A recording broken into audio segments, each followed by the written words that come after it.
بسم الله الرحمن الرحيم waxaanu ka soo baxnay shirkii golaha wasiirada 29 October 2020 shirka oo dhammaan ka soo wada qayb galeen xubnihii golaha wasiirada waxa intaanan ka hadal arinta go'aamadii ka soo baxay maanta shirka golaha wasiirada waxaan jecelahay shacabka Soomaaliyeed ee muslimiinta inaan la wadaago farxadda dhalashada nabigeena suuban calayhi salaatu wasalaam ilaahay subhanahu wa ta'ala ayaa inagu amray inna allaha wa malaa'ikatahu yusalluna 'ala an-nabi ya ayyuhalladhina amanu sallu 'alayhi wa sallimu taslima allahumma salli 'ala sayyidina muhammad wa 'ala ali sayyidina muhammad wa 'ala dhurriyyati sayyidina muhammad wa 'ala ashabi sayyidina muhammad wa 'ala atba'i sayyidina muhammad inta kadib shacabka Soomaaliyeed waxaan rabaa inaan la wadaago laba go'aan oo waaweyn oo maanta ka soo baxay shirkii golaha wasiirada qodobka koowaad wuxuu ahaa waxa dhammaan xubnaha golaha wasiirada unanimously ay isku raaceen inay ayidaan go'aamadii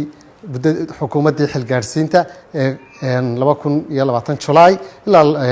October 2020 dhammaan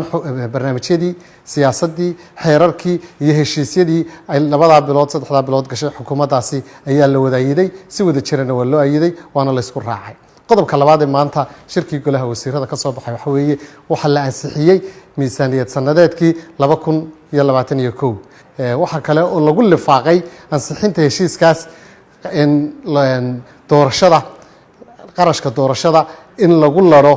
doorashada lagu galayo sanadkan 2020 maadaama inta doorashadu socoto miisaan sanadeedkii hore oo ay ku jirtay doorashadu ay dhici doonto 31 December waxa lagu lifaaqay in la qabto in lagu soo daro